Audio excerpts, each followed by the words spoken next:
आदि में परमेश्वर ने जब आकाश और पृथ्वी को बनाया, जब उसने प्रत्येक छोटे और बड़े, समुद्र में रहने वाले जंतु को और हर एक पक्षी, पशु, रेंगने वाले जीव, हर घरेलू और जंगली जानवरों को रचा, तब यीशु वहां पर थे। जब परमेश्वर ने मनुष्य को अर्थात पुरुष और स्त्री को अपने स्वरूप में रचा, तब यीशु वहाँ पर मौजूद थे। जब परमेश्वर उन्हें फलदायी होने और पृथ्वी पर भर जाने के लिए कहा, तब भी यीशु वहाँ पर थे। यीशु परमेश्वर के साथ थे और वो परमेश्वर थे और कोई भी वस्तु उसके बिना नहीं रची गई थी। उन्होंने परमेश्वर की आज्ञा का उल्लंघन किया, तब पाप और मृत्यु ने संसार में प्रवेश कर लिया और मानव जाति परमेश्वर से अलग हो गई। लेकिन परमेश्वर ने यह वायदा किया था कि एक दिन एक बालक का जन्म होगा जो सर्प के सिर को कुचलेगा। वे बालक यीशु थे। एक समय आया जब परमेश्वर ने अब्राहम नामक एक धर्मी जन के साथ वाचा बांधी। उन्होंने अब्राहम से प्रतिज्ञा की कि उसके वंशजों के द्वारा संसार की सारी जातियां आशीषित होंगी। वो वंशज यीशु हुए। बहुत वर्ष बीतने पर परमेश्वर ने अपने नबी यशाया से कहा, एक कुंवारी एक बालक को जन्म देगी और उसका नाम अद्भुत युक्ति करने वाला, सामर्थी परमेश्वर, अनंत पिता और शांति का राजकुमार होगा। नियुक्त समय पर जिब्राइल नामक एक स्वर्गदूत कुंवारी मरियम के पास आया और उसने मरियम से कहा कि वो पवित्र आत्मा के द्वारा गर्भवती होगी और एक पुत्र को जनेगी और वो बालक परमेश्वर का पुत्र कहलाएगा। मरियम ने एक बालक को जन्म दिया और स्वर्गदूत द्वारा दिए गए निर्देशानुसार उसने उसका नाम यीशु रखा। एक स्वर्गदूत कुछ चरवाहों को भी दिखाई दिया जो उस जगह अपनी भेड़ों की रखवाली कर रहे थे। उन्होंने उन्हें बताया कि बैतलहम में एक उद्धारकर्ता का जन्म हुआ है और वे उसे चरनी में एक कपड़े में लिपटा हुआ पाएंगे। जब यीशु 30 वर्ष के हुए, तब यूहन्ना नामक एक व्यक्ति ने उन्हें बपतिस्मा दिया और उस समय पवित्र आत्मा एक कबूतर के रूप में उस पर उतरा।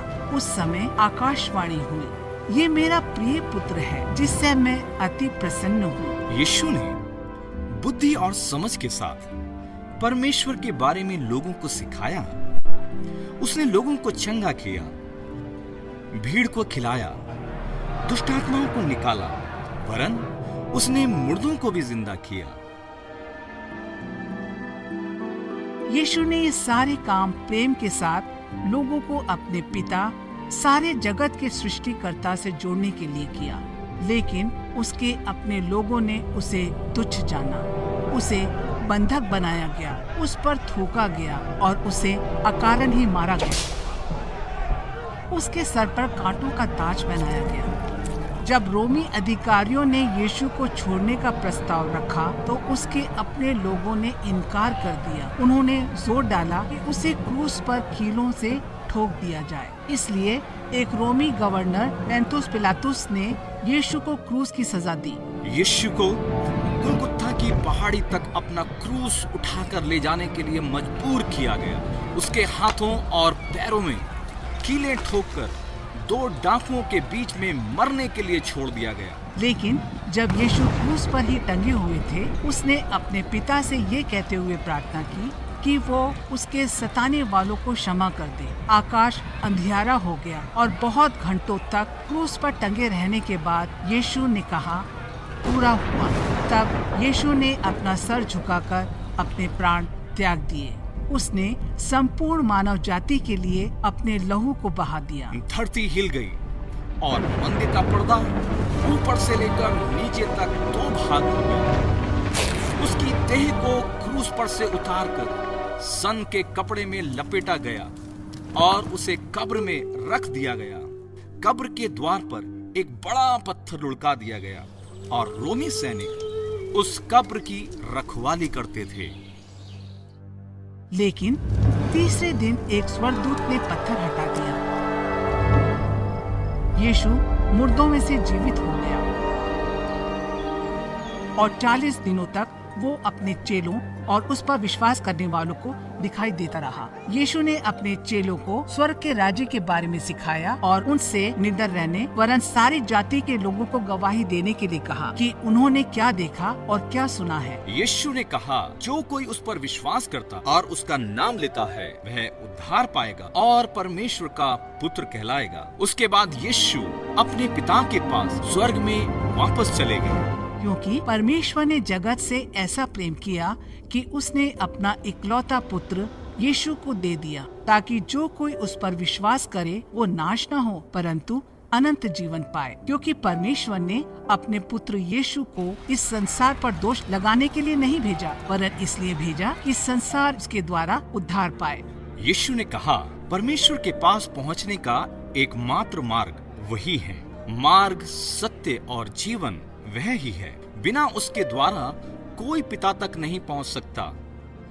परमेश्वर का वरदान उनके पुत्र प्रभु यीशु के द्वारा अनंत जीवन है। लेकिन जो लोग विश्वास नहीं करेंगे वे दोषी ठहरेंगे, क्योंकि पाप और गलत कामों की मजदूरी मृत्यु है। हम सभी ने पाप और बुराइयां की हैं, लेकिन यीशु ने हमें सभी पापों से क्षमा दी है। कोई ऐसा पाप नहीं जिसे वो क्षमा न कर सके, लेकिन हमें यीशु से क्षमा मांगनी चाहिए। परमेश्वर चाहते हैं कि सबको मन फिराव का अवसर मिले और कोई भी जन नाश न हो। हमें अपने हृदय की गहराई से उस नाम को पुकारना और उस पर विश्वास करना चाहिए। और आज के दिन से ही यीशु के ये संदेश संसार के सारे लोगों और सारी जातियों को सुनाया जाना चाहिए। यीशु एक बार फिर से वापस आने वाले हैं और उस दिन आकाश अंधियारा हो जाए, आकाश से अग्नि बरसेगी और भूडोल होंगे, बादल हट जाएंगे और यीशु अपने सामर्थ के साथ बड़ी महिमा के साथ वापस आएंगे।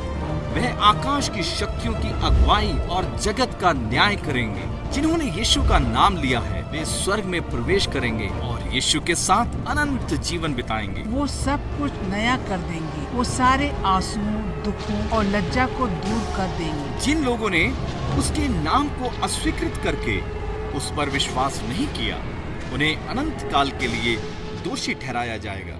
यीशु ने कहा, सकरा है वो द्वार जो जीवन की ओर ले जाता है, परंतु चौड़ा है वो द्वार जो विनाश की ओर ले जाता है। अब आप निर्णय लें, क्या आप प्रभु यीशु पर विश्वास करके और उसको ग्रहण करके उद्धार के वरदान को प्राप्त करना चाहेंगे, या फिर आप उसे पीठ दिखाकर उसे अस्वीकार कर देंगे? आप अभी यीशु को पुकार सकते हैं।